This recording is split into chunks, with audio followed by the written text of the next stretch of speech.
Technology in education. Overcoming barriers to success. Students of today are primarily engaged in digital learning. Students spend a significant amount of time using their smartphones, laptops, tablets, e-readers, and other electronic devices when they are not in school. Many kids feel more at ease using a computer than writing with a pen in their hand. Unfortunately, due to a wide array of barriers, the implementation of these same technologies in educational settings has not always been a complete success. The challenges confronted by educational technologies. There are several challenges associated with the implementation of educational technology in the classroom.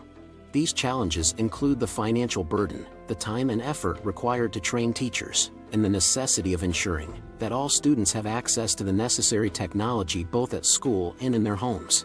Although many of those worries are justified, it is not impossible to find solutions to them. The question that should be asked is not whether educational technology should be used as a teaching tool. Rather, the question that should be asked is how teachers can integrate educational technology into the classroom in ways that are simple, inexpensive, accessible, and that help students become engaged and more successful learners. What do the findings of the study have to say about the implementation of educational technology in the classroom? The incorporation of modern instructional practices, such as the use of technology in the classroom, has been shown to result in measurable improvements in student achievement. It has been demonstrated that the use of computers in the classroom leads to greater increases in student learning in a variety of subject areas and fundamental abilities than does the use of traditional teaching methods alone.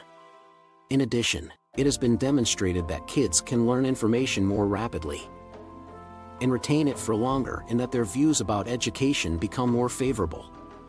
The fact that the use of computers looks to be most promising for low achieving and at-risk pupils is perhaps the most crucial aspect of this. Noth, Volkov, 2004, page 8.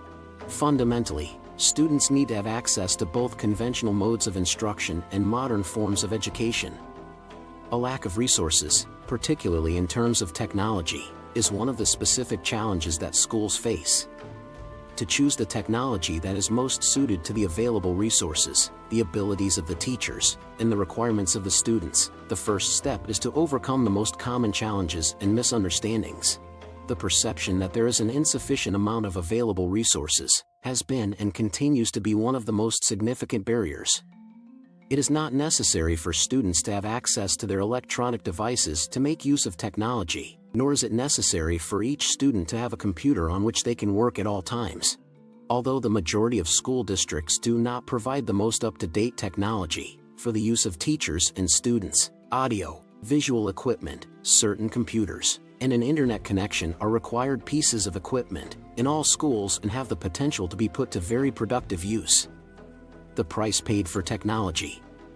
Expense is always a legitimate worry in schools because of the struggles schools have in maintaining their finances.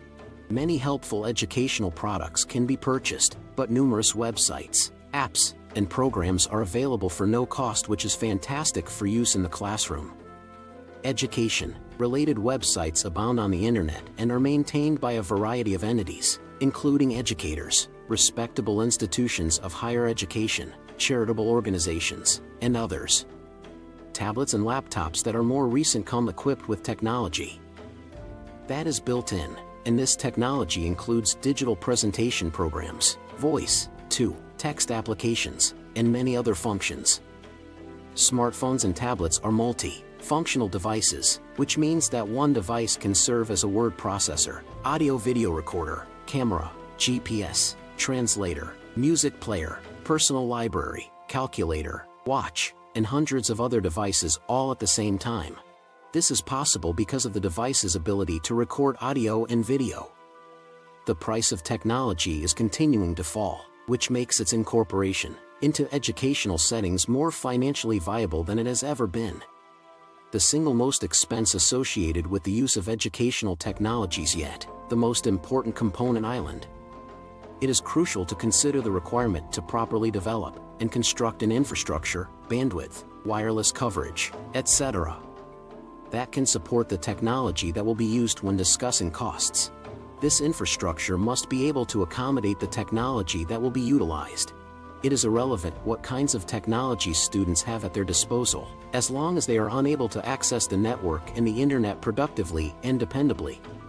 To assure the success of any technological endeavor, it is essential to give careful consideration to how the funds for the technology will first be spent on the infrastructure.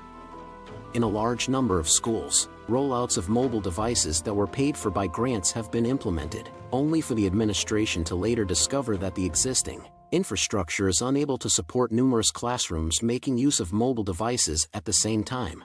The video that follows provides an excellent overview of capacity planning, as well as how to create a technological infrastructure that can handle the needs of your campus or district while also being able to expand to meet those needs.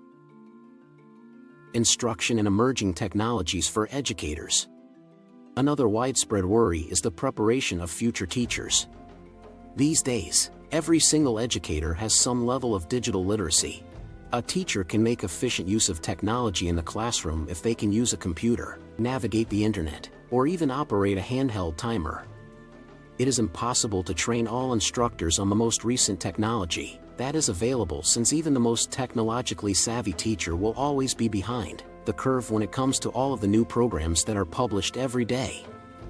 I strongly encourage educators to begin their use of technology at a level with which they are most at ease and gradually broaden or deepen their use of technology as their comfort levels grow.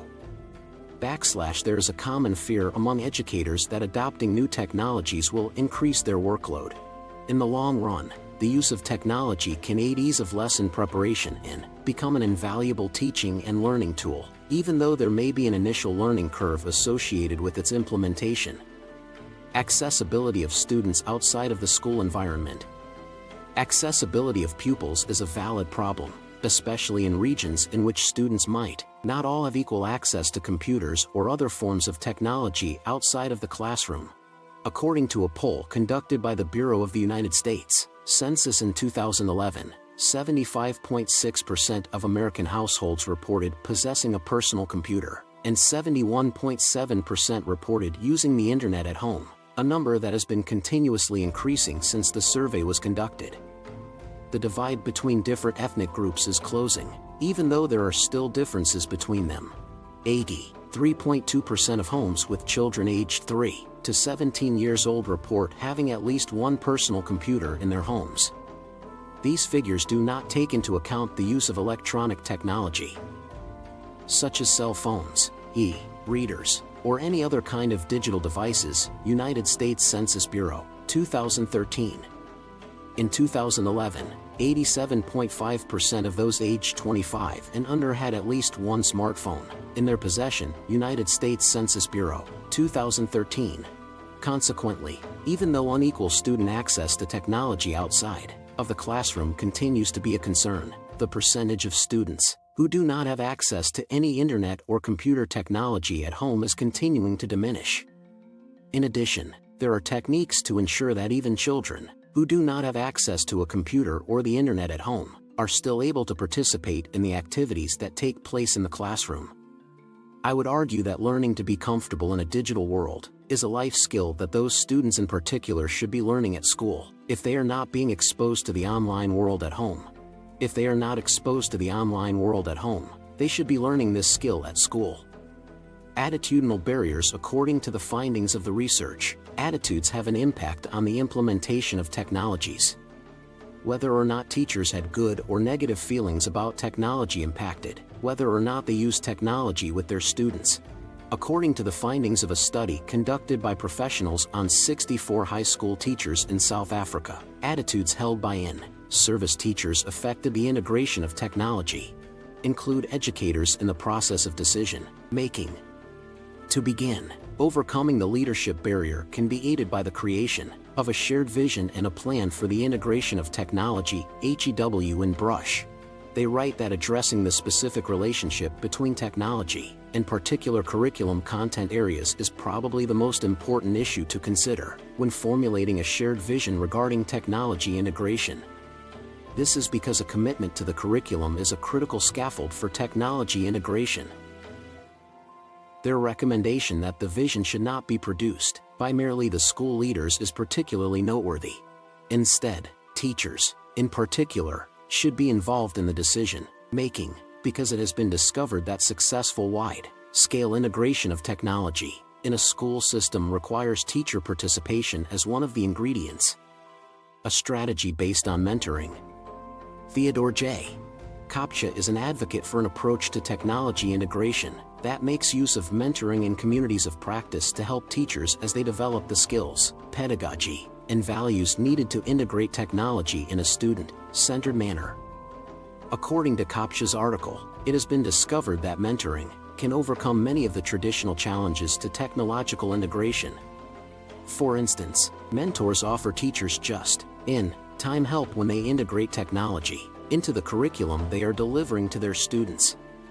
To provide effective mentorship, you must first be aware of the requirements placed on instructors and collaborate with them to establish goals throughout the entirety of the integration process. What do you think about this video? Do let us know in the comments section below. If you enjoyed this video and want to hear from us again, be sure to hit that subscribe button before you go.